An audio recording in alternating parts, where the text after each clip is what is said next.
Let us do some meditation as a preparation for this class. Sitting still and upright, try to make your body and mind completely relaxed, free from all worries, anxieties, and tension.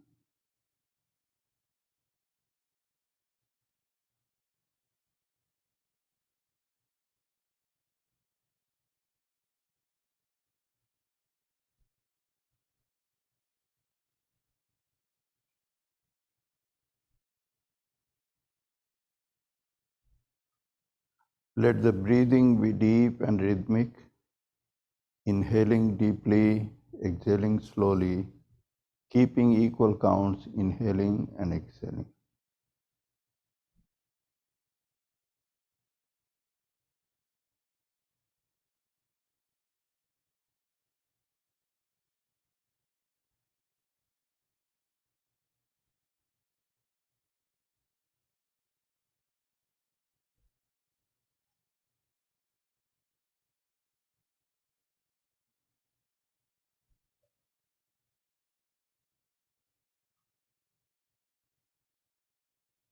Feel yourself pure and happy from inside, and consider the entire creation as friendly and helpful for your spiritual progress.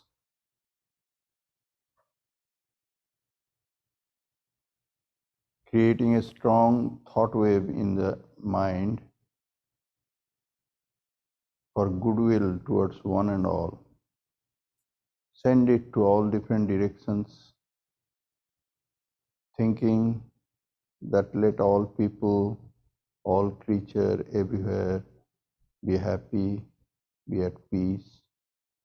Let not anyone suffer, let there not be any pain anywhere.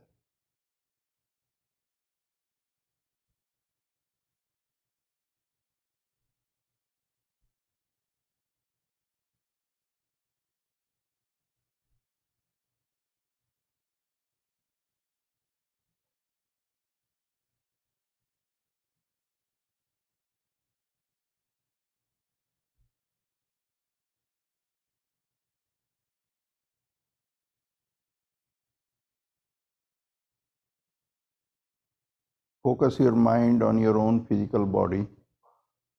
This body is created out of the food that is ingested every day.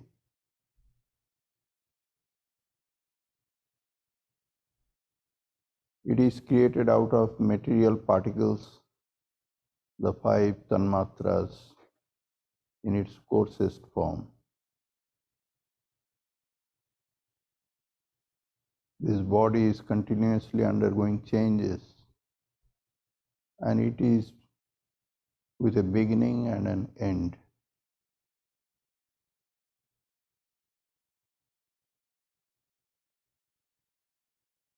This body is like a drop of water in the ocean of this entire created universe.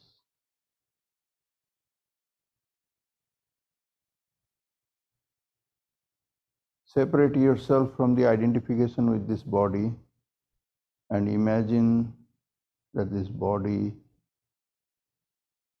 is melting away in that ocean of universal material particles.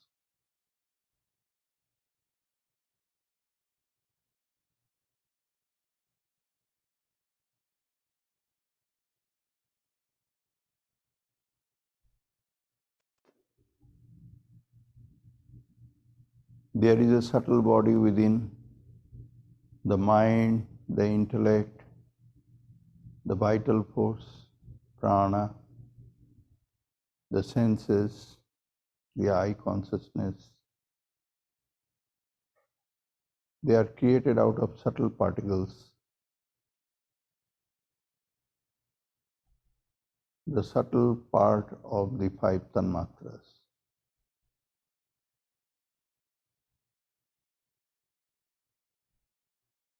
They are also continuously undergoing changes.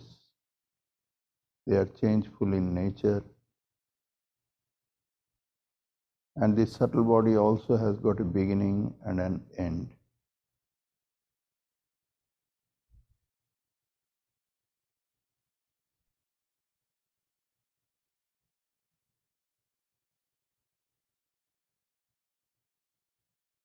Visualize your own subtle body as a small droplet in the sum total of all subtle bodies in the world, which is like an ocean of the subtle particles, tanmatras.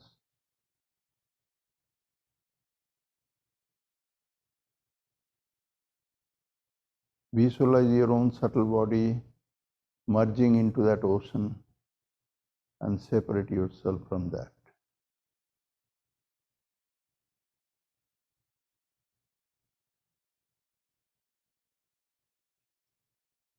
Identify yourself as the pure Atman.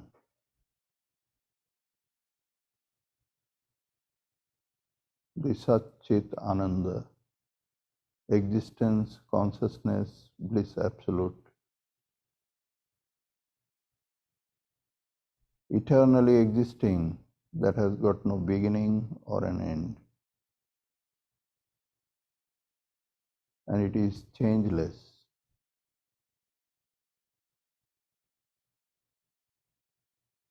The immortal and blissful.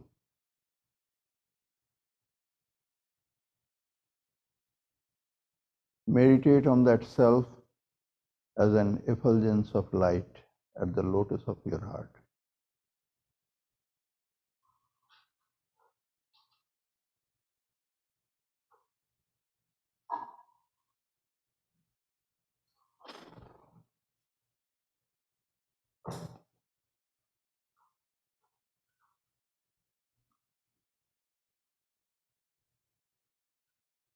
Om.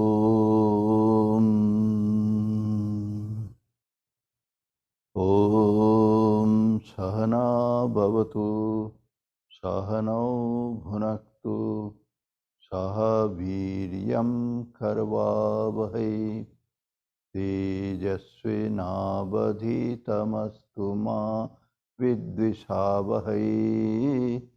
Om Shanti Shanti Shanti. Hari Om. Om. May Brahman protect us. May he guide us. May he give us strength and right understanding. May love and harmony be with us all. Om, peace, peace, peace be unto us all.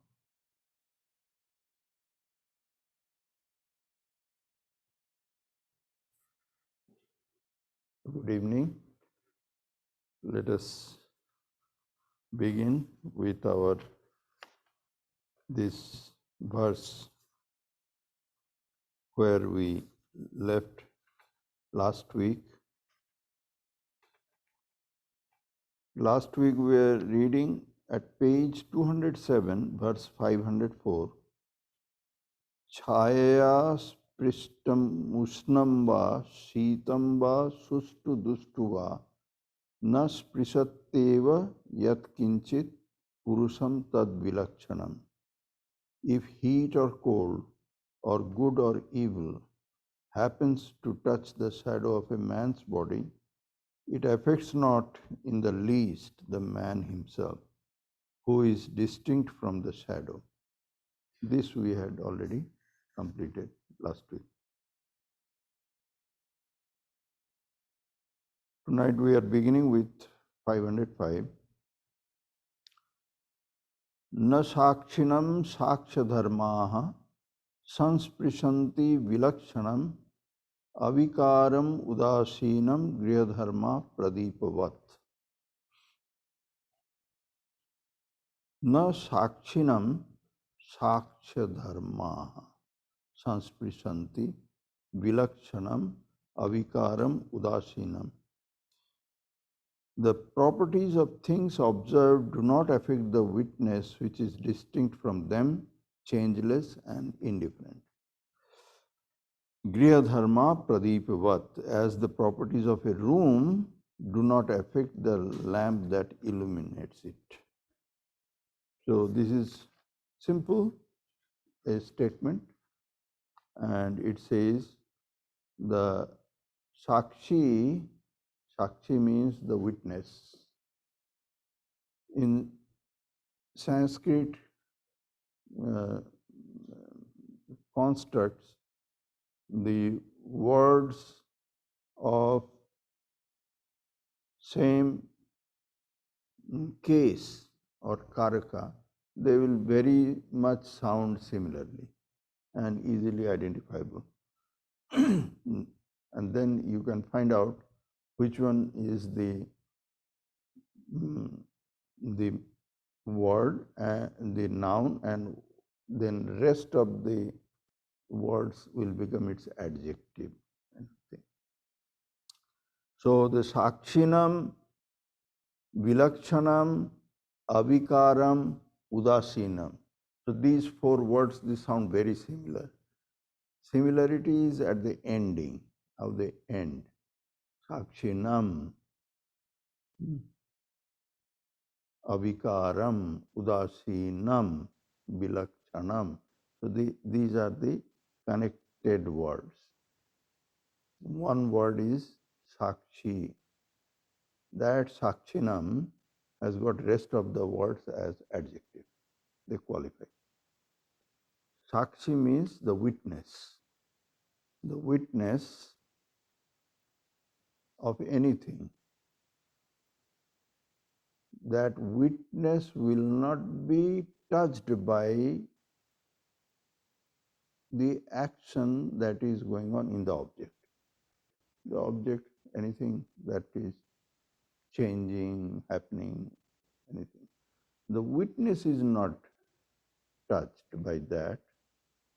Witness should not be considered as the responsible for causing that those changes or whatever is happening there.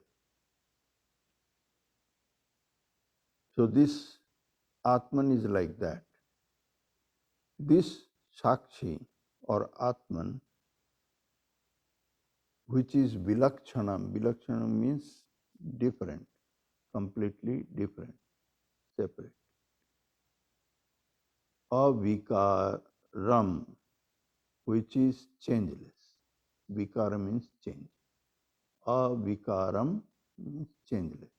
This changeless witness, which is completely different from the object that it is witnessing. Udasinam. Udasinam means it is unaffected by the changes happening there. Somebody can be witness but very much affected by the happening in the object of witnessing. But in the case of pure self, the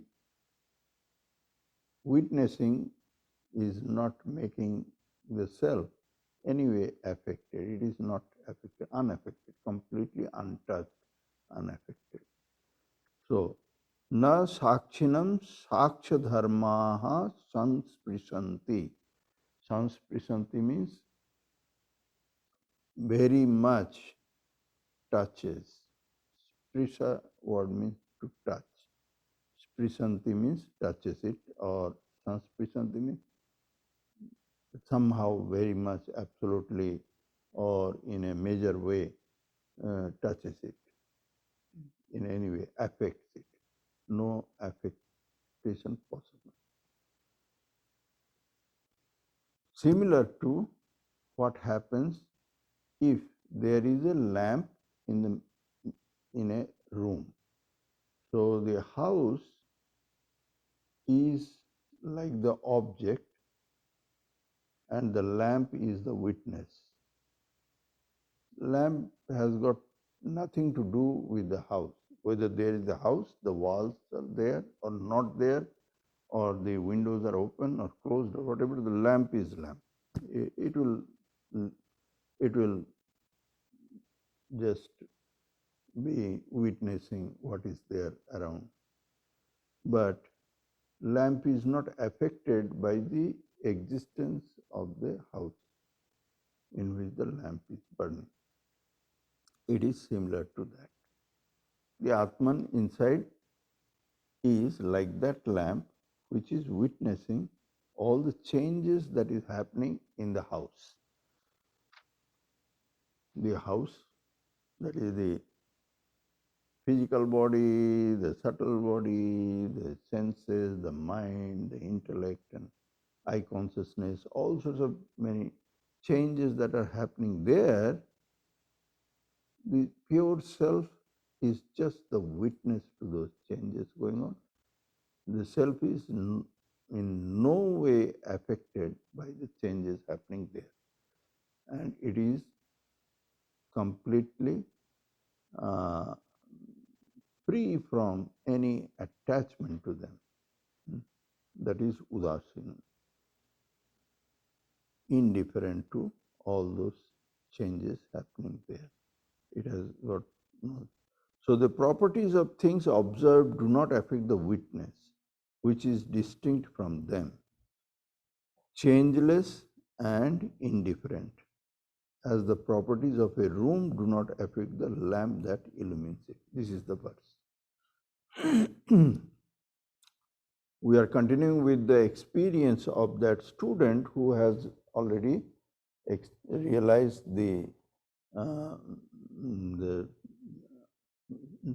his true self, and therefore he is experiencing these kind of thoughts.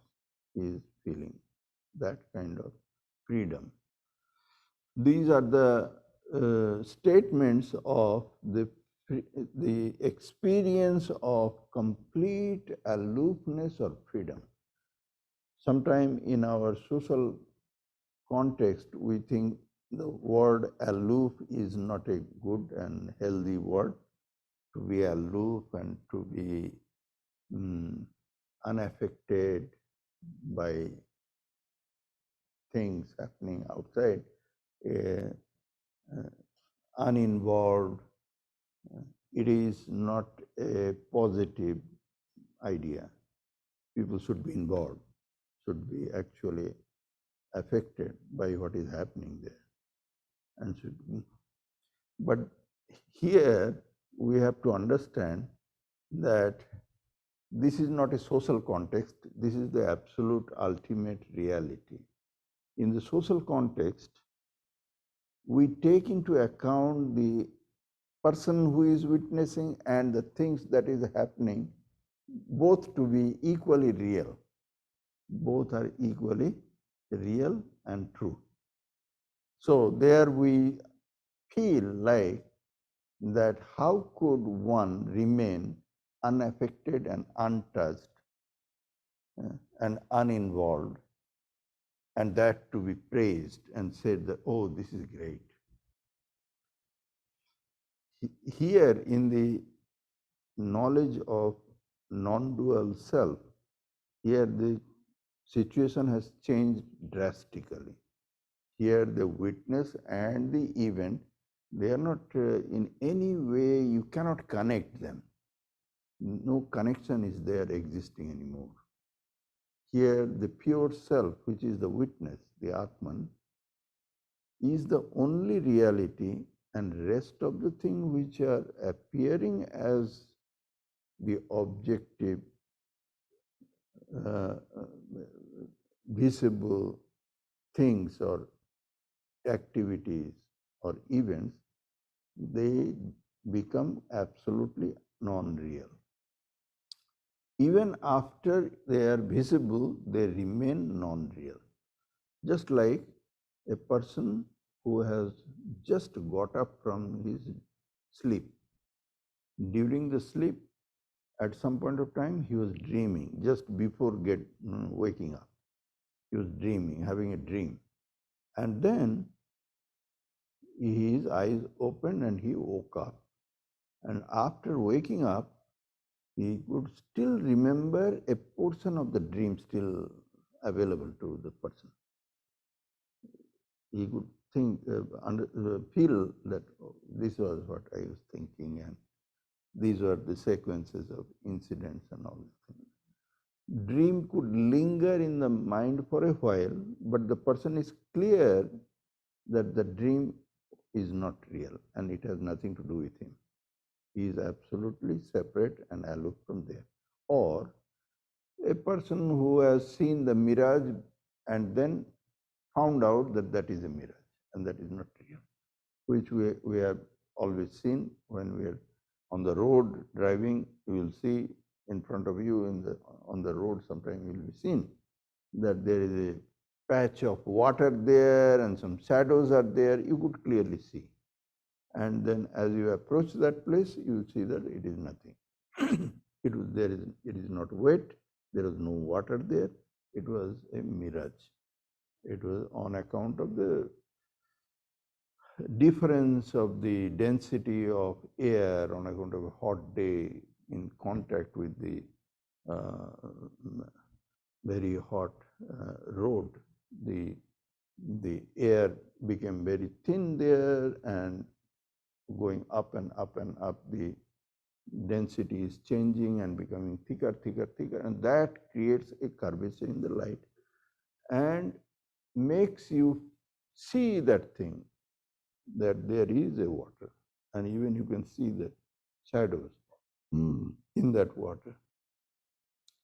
But that is not true. There is no water and it was a mirage. You can see. And when you have realized that, then you are clear. After that, you keep watching more of the same mirage, but you are not fooled anymore. You are very, very clear in your mind that it is not water. It is just a visual. So this is called unattached. The witness and the object that witness is watching, the witness is not involved anymore. It is completely uninvolved and unattached and untouched and separate. There is no connection anymore. So this is what has been said there. Now we go to 506. रवेर यथा कर्मणि साक्षी भावो बन्हेर यथा दाह नियामकत्वम रज्जोर यथारोपित वस्तु संग तथैव कूटस्थ चिदात्मनो में. Again, another example of how myself, pure self, the Atman, is just the witness and not involved in any way. It says that as the sun is a mere witness of men's actions, as fire burns everything without distinction, and as the rope is related to a thing superimposed on it, so am I, the unchangeable self, the intelligence absolute. And there are some footnotes. Sun. People do good or bad deeds with the help of sunlight, but the sun is unaffected by their result. And the rope. The relation of the rope to the snake is only fictitious. So, that is so unconcerned with the activities of the buddhi. How unconcerned? Because the previous verse there is this word, unconcerned. Changeless, indifferent. Indifferent. This word was there in the previous verse. Avikaram udasinam.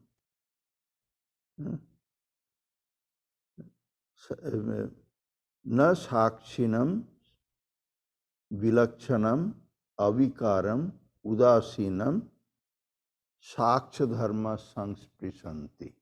That was there in the previous verse. Udasinam. Udasinam means completely indifferent.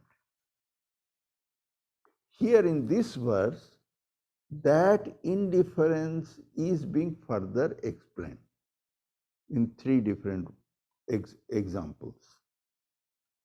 One example, sun is burning in the sky. shining in the sky, and many different kinds of activities are happening. People are doing with the help of that sunlight, because the sunlight is there, so visibility is there, and because of the visibility, things are possible to be done. Some of them are good and very righteous acts, some of them are bad and by sinful, ugly things are happening because of the light. If it was completely dark and absolute pitch dark black, then actions could not have happened. In absolute darkness, nothing could have happened. Things could happen because of the sunlight. Things were visible, lit up, and then actions were done. So actions that were good or bad, right or wrong, though the sunlight is in one sense the cause, but it is unaffected or it is untouched by that. It is completely indifferent to what kind of action is happening. This is one example of indifference. It is not involved. It is not affected because it is completely indifferent to the nature of action. This is one example. Another example, fire.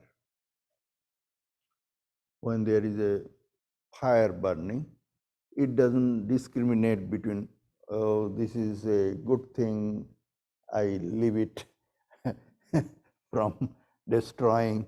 These are the bad areas, let me go and grab them and destroy them. Fire doesn't make any distinction. When the fire is burning, it swallows and consumes anything, whether good, bad, right, wrong, should have been done or not. It is inflicting suffering on this population, or it will not matter because nobody lives here in this area. Fire doesn't make any difference. So fire keeps burning, and it irrespective and unaware of or inconsiderate of what it is consuming, it consumes anything and everything. Something pure, something impure, something good, bad, right? Everything, whatever comes in its path, it consumes, it accepts. It doesn't, sometimes it is considered, fire is considered as our hunger. And the food is what is consumed or burned in that fire. And therefore, as a symbolic way, like a symbol to that fire, which is pure witness and doesn't discriminate between good, bad, and everything is equally acceptable. The monks, they go and they beg their food from door to door. Whatever is given, they accept it. Whatever they get in their begging bowl, they are supposed to be accepting it and not say, oh, don't, is it nice? How much spice is there? They cannot make a discrimination or distinction or separate between good, bad, right, wrong. I like it, I don't like it, or they are not supposed to be, because it is like the pure self, like the fire that is accepting, consuming whatever comes, whatever comes. So this fire is one example, how it is free from any attachment or discrimination or anything. It is unaffected. Third one, Rajjor yatha aropita vastu sangaha. Just like the rope that has appeared in the form of a snake. Now, it could have appeared in form of something else. Instead of snake, something else. Somebody might have, in that very dimly lit corner, thought that did I put my garden watering hose here? What I see like that. Somebody can see it that way, or something else, whatever would come to somebody's mind in whichever form, out of ignorance, a person might see it. So the rope has nothing to do with that. Rope is rope is there in that corner of the room, which has appeared in the form of a snake or a pipe or hose pipe or something or anything. It is a rope is not responsible for what is appearing, in which form it has been perceived and acted accordingly. It has nothing to do with the rope. Rope is there, and over and above that rope, the superimposition in the form of snake or any other thing could be created and then negated and cleared and then returned back to its real rope nature. Rope has nothing to do with that, whatever is done on this. So these three examples are given to show that how it is indifferent. The Atman is indifferent to rest of the thing that is happening around it. So, Raver yatha karmani sakshi bhava. Bhavo, that is bhava. Ravi means the sun, Ravi. So, Raver yatha, just in the Ravi or for the Ravi, karmani means actions. Karma means action. Karmani means many different kinds of actions. Shakshi bhava, just as for the sun, all sorts of action, it has got the Shakshi bhava or the nature of witness only. It has nothing to do with the actions that are happening. It is just witness. Banner yatha daha niyamakatvam. Just to the banni or the fire. Banni means fire. Just it goes on burning every. Niyamaka means performer of the daha or the burning action. Banne for the fire, just as it goes on burning things, irrespective of what comes. It doesn't ask, it doesn't distinguish or differentiate or do anything, whatever comes, as the burning action for the fire.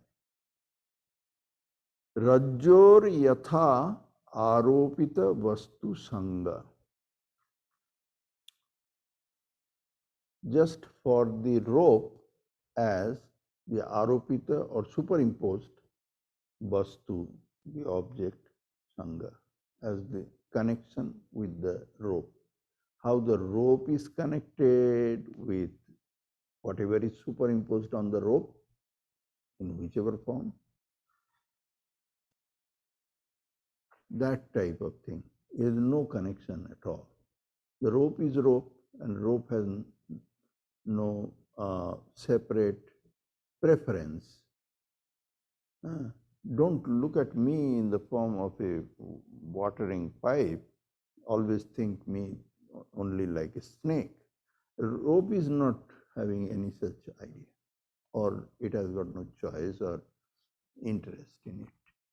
Whatever superimposition happening in people's mind, how they are reacting, that's fine.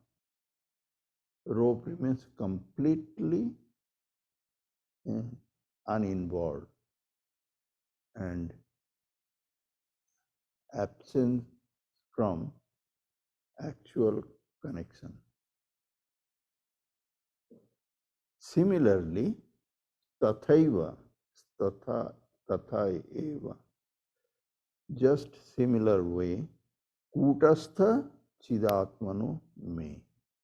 My changeless, kutastha means changeless, chidatman, my pure consciousness, the Atman, chit Atman, the Atman which is pure consciousness, that is similar.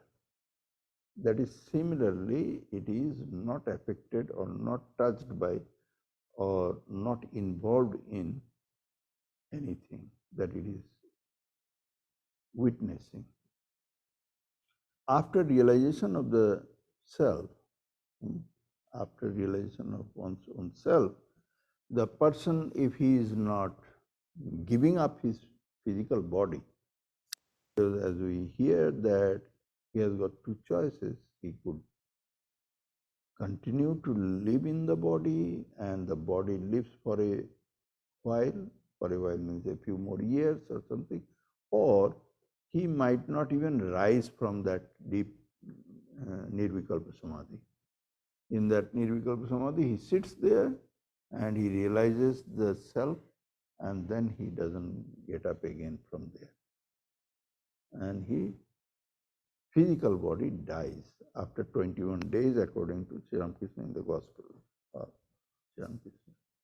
So, if the self-realized soul decides to continue to live for a while further, then how he lives his life, what is his feeling, how he experiences the world outside and people and things and events, and how he relates himself with all of them. This is what is being said. So we know that they don't really live a life of apathy. They have got a very, very kind disposition. When a person is self-realized soul, then his feeling for people is full of kindness and love and supportive. But that doesn't mean that they are involved there. They are not involved. They feel themselves completely aloof and unaffected. Whatever happens in the world, they remain absolutely aloof when they return back to their knowledge of the self. When coming down from that highest state of experience of their identity with the pure self, then it is different. But when they return back from there in the normal plane, then they walk and talk and interact with people with much kindness. But at any moment they can return back to the level where they will experience like this, that I have nothing to do with anything. Everything is what it is. So, next verse.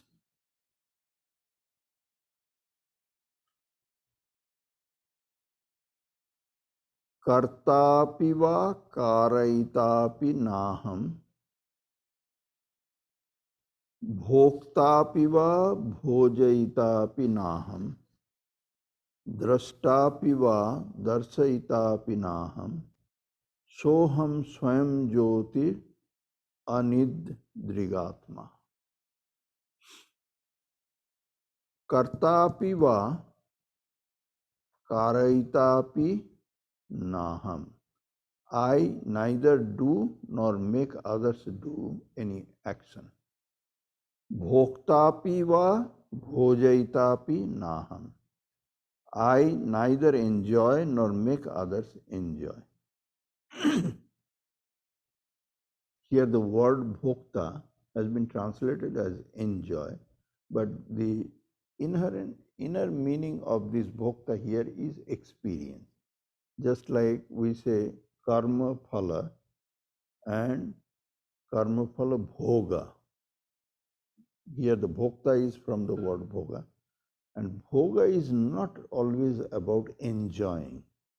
Bhoga is both pleasurable and painful experiences. But in our regular colloquial term, we don't say painful enjoyment, pleasurable enjoyment, painful enjoyment. We don't say enjoyment. Here the translation has been given enjoy, but the word bhokta, bhoktapi va bhojayitapi naham. Here the word bhokta is for experiences, like karma phala experiencing. All sorts of experiences, pleasurable, painful, any experiences. Drashtapi va darshayitapi naham. I neither see nor make others see. Here the word see is not about seeing with the eyes. Seeing means all the senses. Through the senses, I don't interact. This sense involvement is all about connecting the seer and the seen. They get connected and make one, one single identification.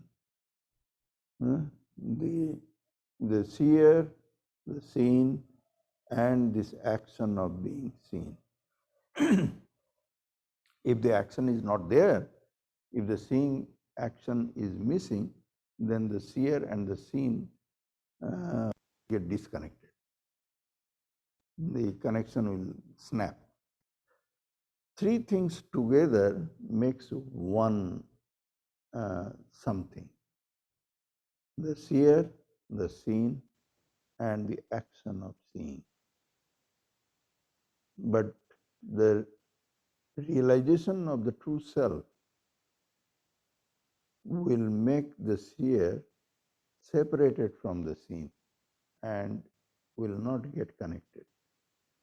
This is not only about the seeing, it is about all the five senses and any kind of connection that is created with the help of the five senses. So here it is saying that the experience of the knower of self, Atman, is like this. Soham Swayam Jyotir Anidrigatma. Anidrig Atma means transcendent Atma. I am that Swayam Jyoti, the self-luminous one, who is transcending all of these three different things that has been said here. What have been said here? That why my throat is again choking.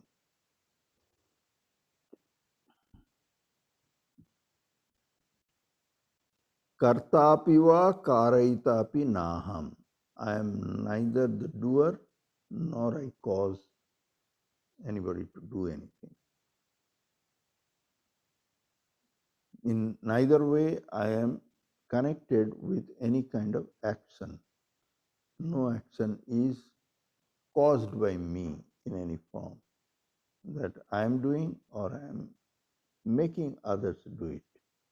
I am not connected with any kind of action. Bhoktapi va bhojayitapi naham.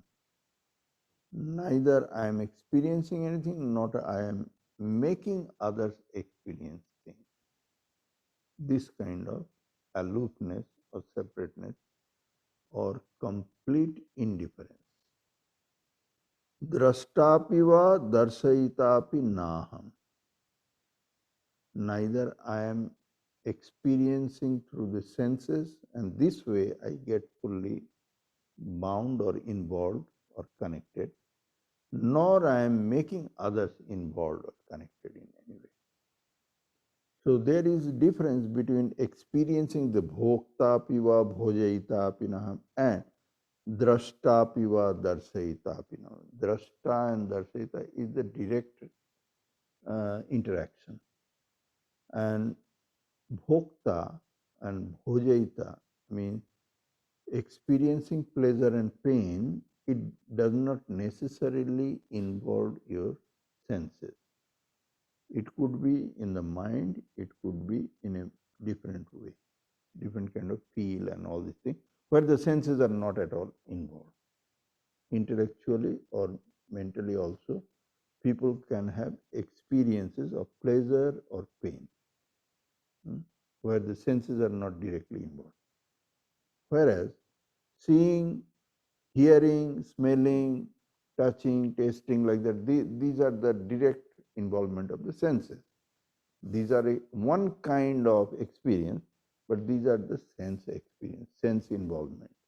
Whereas just saying experiencing pleasure and pain, it doesn't necessarily mean sense involvement.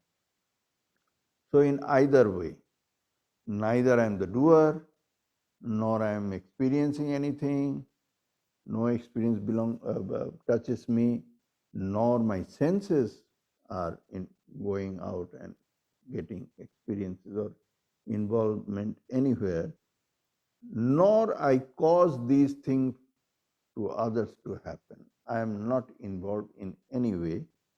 I am that self-luminous, uh, transcendent Atman. Transcendent Atman means transcending all sorts of involvement with this sense and other related my existences.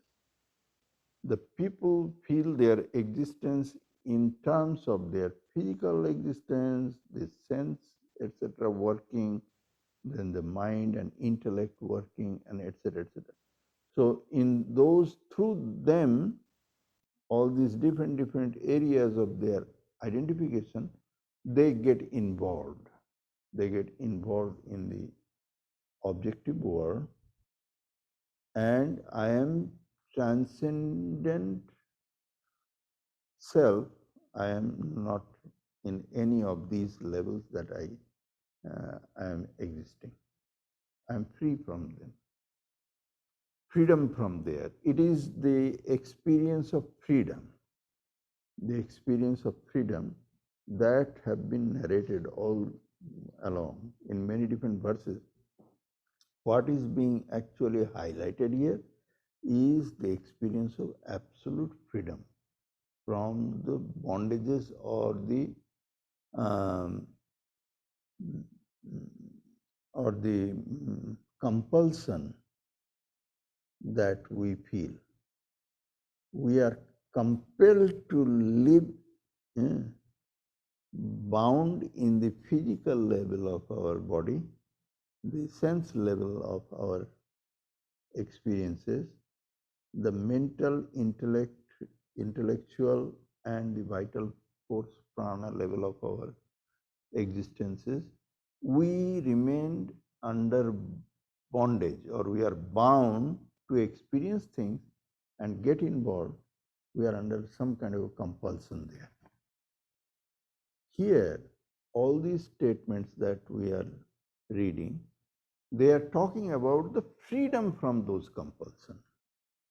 I'm not under any kind of bondage. I'm not under any kind of compulsion that the senses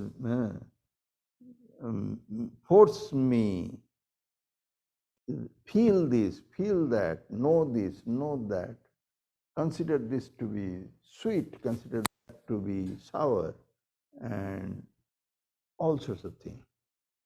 So these are compulsions. We are under some kind of full control of all the different levels of these instruments that we cannot get out of here. But this disciple who has realized the self, after self-realization, he comes back and he narrates his experiences And what he is saying here is all about his freedom from all these limitations, freedom from all these bondages, freedom from all these compulsions. He is not like this, like this, like this. He is a pure witness, and he is separate, and he is absolutely uninvolved. This is what he is saying. Next verse. Chalatyupadho pratibimba laulyam aupadhikam mooda dhiyo nayanti swabimba bhutam ravivat viniskriyam kartasmi bhoktasmi hatosmi heti.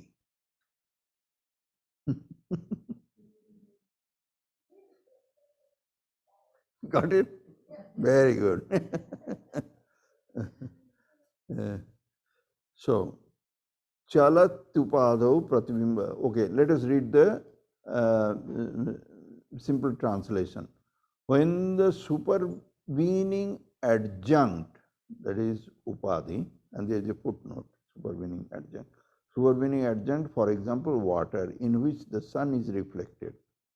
It is the water that moves, and with it the reflection, but not the sun. Though ignorant people may think that it is also moving. Ignorant people means a child or somebody might think like that. Similarly, all activity which belongs to the intellect under the reflection of the Atman is erroneously attributed to the latter. And here it is not only child, it is everybody, grown up and everyone. They have got that kind of a feeling. So, when the supervening adjunct or upadhi, which we have been calling superimposition, like our physical body, our senses, our mind, intellect, these are superimposition, which has been called here supervening adjunct, and upadhi in the bracket. So I try to make clear, don't be confused or think, oh, what is this? Very hard sounding another word. But this is a superimposition. When the supervening adjunct is moving means active. They are active. The resulting movement of the reflection is ascribed by the fools to the object reflected.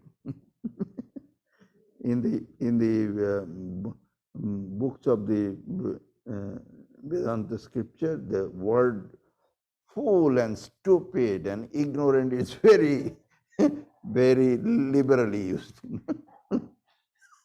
freely sprinkled. Ignorant, fool. Okay.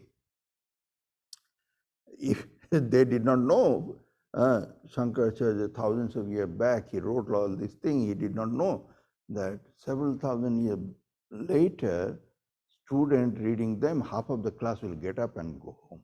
They'll say, okay, what? You are calling me fool? I am fool? Okay, that's it. I don't have to read this book anymore. Like that, they will get really, really offended, take it personally. So, but during the time of Shankaracharya, they were lucky. A student will just quietly listen whatever the guru says. Whatever the teacher says, it is fine. They will listen. They will say, yes, sir, yes, sir. When the supervening adjunct is moving, the resulting movement of the reflection is ascribed by the fools to the object reflected, such as the sun, which is free from activity. And they think, I am the doer, I am the experiencer, I am killed, oh alas. So here is the word by word we are going now, translating. Chalatyupadho pratibimbe laulyam laulyam aupadhikam mudadhiyo nayanti. Chalati means moving, like the water. You see, water is having some kind of a, on the surface, movement, active surface. This is chalati. Chala word means to move. Chalati means moving. Chalati upadho. Upadhi means superimposition. In the superimposition, upadho, which is chalati, the upadhi is moving. In that moving superimposition, pratibimba laulyam, the reflection, the pratibimba means reflection. The word is bimba and pratibimba. Bimba means the real sun and pratibimba is the reflected sun. So pratibimba laulyam, the moving reflection. In the moving superimposition, like the water, the reflection is moving, or movement of the reflection. Mudadhiyo nayanti. Nayanti means, naya means brings or drags or pulls there, carries there. Mudadhiya means ignorant intellect, ignorant mind drags into there. So ignorant mind brings to the movement in the superimposed surface this connection of the movement of the reflected thing also. What is reflected in the superimposition is also having the same action as the superimposition is having. It is the ignorant mind which connects this 2 plus 2 equal to 4. They make it connection. That this the reflection is moving, and therefore the sun must be moving. No, this is the connection that is made in an ignorant mind. A small child might go and see, oh, mommy, see, the sun is dancing.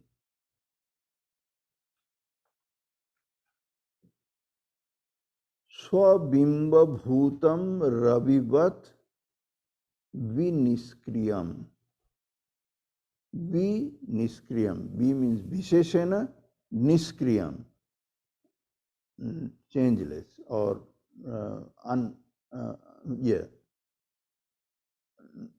inactive. Niskriya means inactive. Niskriya, inactive. Biniskriya means absolutely inactive. Means that sun, which is absolutely not really moving or changing and just still there up in the sky, that Ravivat, like that sun, Swabimba Bhutam, its own reflection like the reflection of that sun which is not changing, but on account of its reflection on the body of water which is moving, it has been connected with the movement of the sun in the ignorant mind. Similarly, in the ignorant mind, it appears these kind of many different feeling. What kind of feeling? Kartasmi. Karta asmi. I am the doer. Bhokta asmi. I am experiencer. Hatosmi. I am dying. Heti. Heti means ha. Ha is the expression in Sanskrit of alas, alas, oh my God, or like that, alas. That is the ha. So ha iti. Iti means etc. etc. In Sanskrit write-up, many sentences they end up with iti. Means like this, many other things might be. That was the style those days. So kartasmi, bhoktasmi, hatosmi, ha iti, etc. etc. etc. Similarly, I am the doer, I am experiencing this, I am now dying, I am in trouble, oh my God, save me, like that, all sorts of things. This is happening to feeling like I am. But that I is changeless. It is still. It is like that sun, bright, shining in the sky. It is not changing. It is not happening anything there. Only its reflected image on that surface of the water, which is continuously changing, making many different waves and all these things. The reflected image appears like it is changing, and it is very active, very dynamic. And an ignorant mind says, oh, look at the sun is moving, sun is dancing, sun is changing. So it is similarly out of ignorance only people say that I am the doer, I am the experiencer, now I am in trouble, now I am dying, save me. And they cries out, all these things happen. It is in the ignorant mind. And here the ignorant mind is not the children.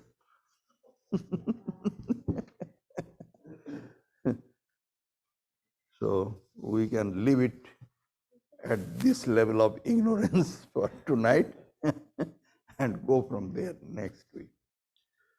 Om Shanti Shanti Shanti Harihi Om Tat Sat Sri Ramakrishnaarpanamastu Janahim Sharadam Devim Ramakrishnam Jagadgurum Padapadme Tayo Sritva Pranamami Muhurmuhu. Taking refuge at the feet of Mother Sarada Devi and Sri Ramakrishna, the teacher of the world, I bow down again and again.